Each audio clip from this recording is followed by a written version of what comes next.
नमस्कार दोस्तों, हमेशा की तरह एक बार पुनः आपका आपका स्वागत है स्टॉक मार्केट मूवमेंट चैनल पर। दोस्तों, आपको पता है हम हर वीडियो में एक रोचक जानकारी आपके समक्ष लेकर आते हैं।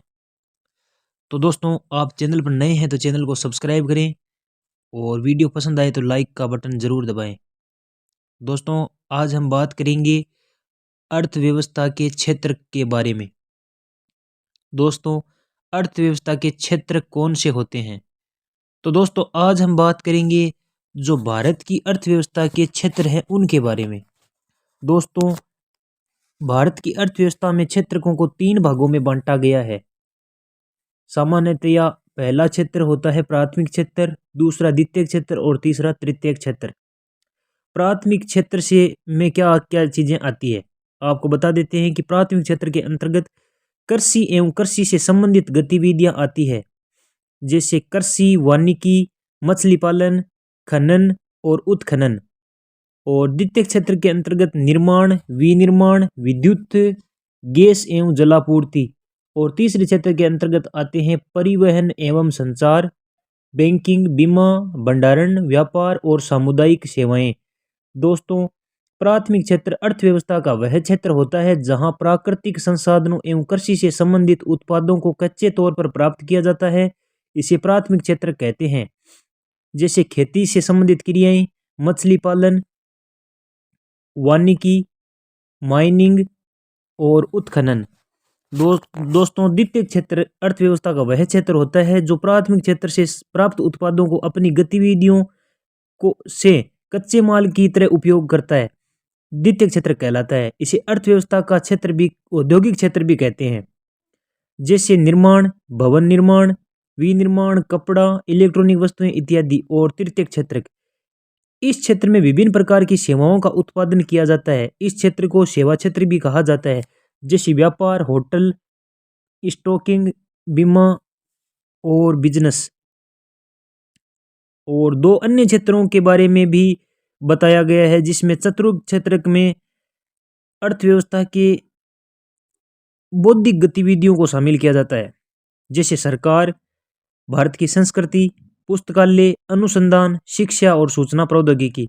पंचम क्षेत्र के अंतर्गत समाज या अर्थव्यवस्था में उच्च स्तरीय निर्णय लेने वाले संस्थान, जैसे सरकार, विश्वविद्यालय, मीडिया, विज्ञान और गैर लाभकारी संस्थान इत्यादि को शामिल किया जाता है। लेकिन प्रमुखतया प्राथमिक, द्वितीय और तृतीय क्षेत्र ही आते हैं। भारतीय अर्थव्यवस्था का नवीनतम वर्गीकरण विश्व बैंक द्वारा जारी वैश्विक अर्थव्यवस्था वर्गीकरण में भारत को निम्न मध्यम आय वर्ग वाले देशों की श्रेणी में बरकरार रखा गया है। नवीनतम वर्गीकरण 1 जुलाई 2020 के अनुसार जिन देशों की औसत प्रति व्यक्ति सकल राष्ट्रीय आय $1036 से कम है, उन्हें निम्न आय वाले देशों में वर्गीकृत किया जाता है। वहीं जिन देशों की आय $1036 से $4045 के बीच होती है, उन्हें निम्न मध्यम आय वाले देशों की संज्ञा दी जाती है। आय के अनुसार देशों का समूह है।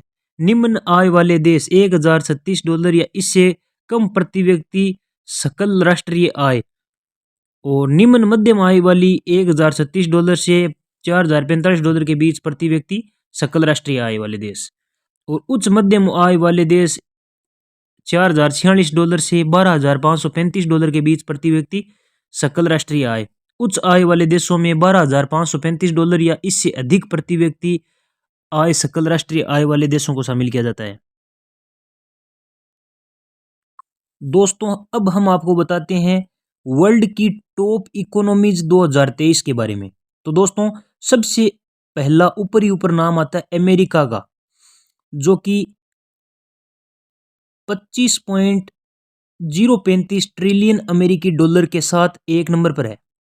दूसरा नाम आता है चाइना का, जो कि 18.32 ट्रिलियन अमेरिकी डॉलर की अर्थव्यवस्था वाला देश है। उसके बाद तीसरे नंबर पर आता है जापान, जो कि 4.301 ट्रिलियन अमेरिकी डॉलर की अर्थव्यवस्था है। चौथा नाम आता है दोस्तों जर्मनी का, जो कि 4.31 ट्रिलियन अमेरिकी डॉलर वाला देश है। और पांचवा आता है भारत, जिसकी 3.469 ट्रिलियन अमेरिकी डॉलर वाली अर्थव्यवस्था है। भारत के बाद यूके, फ्रांस और रूस क्रमशः आते हैं। दोस्तों, अब हम बताएंगे आपको भारत में महारत्न, नवरत्न तथा मिनी नवरत्न कंपनियों के बारे में। देश में 12 महारत्न कंपनियां हैं जुलाई 2023 के अनुसार, जिसमें सबसे पहला नाम आता है भारत इस्पात प्राधिकरण का, दूसरा तेल एवं प्राकृतिक गैस निगम, तीसरा भारतीय तेल निगम, और इसके बाद राष्ट्रीय ताप विद्युत निगम, पांचवा कोल इंडिया लिमिटेड, छठा भारत हेवी इलेक्ट्रॉनिक्स लिमिटेड, और सातवां गेल इंडिया लिमिटेड, आठवां भारत पेट्रोलियम कॉरपोरेशन लिमिटेड, नौवां power grid corporation of India, 10वां ग्रामीण विद्युतीकरण निगम, 11वां हिंदुस्तान पेट्रोलियम कॉरपोरेशन लिमिटेड, और अंत में पावर फाइनेंस कॉरपोरेशन का नाम आता है। और दोस्तों, इसके बाद भारत की देश की जो 13 नवरत्न कंपनियां हैं उनका जो नाम है क्रमशः इस प्रकार है: नेशनल एल्यूमिनियम कंपनी, और Mahanagar telephone Nigam limited, Bharat electronics limited, Bharat नौवहन निगम, Hindustan aeronautics limited, Indian oil limited, Rashtriya Ispat Nigam limited, राष्ट्रीय खनिज विकास निगम, Neyveli lignite limited, national building construction corporation limited, engineering India limited, container corporation of India, और रेल विकास निगम लिमिटेड। दोस्तों, उम्मीद करते हैं इस वीडियो के माध्यम से हमने आपको बहुत ही रोचक जानकारी बताने का प्रयास किया है। चैनल को सब्सक्राइब नहीं किया तो सब्सक्राइब कर लीजिए, बेल आइकन को दबा दीजिए, और वीडियो पसंद आया तो लाइक ज़रूर करें। जय श्री राम। बहुत बहुत धन्यवाद आपका।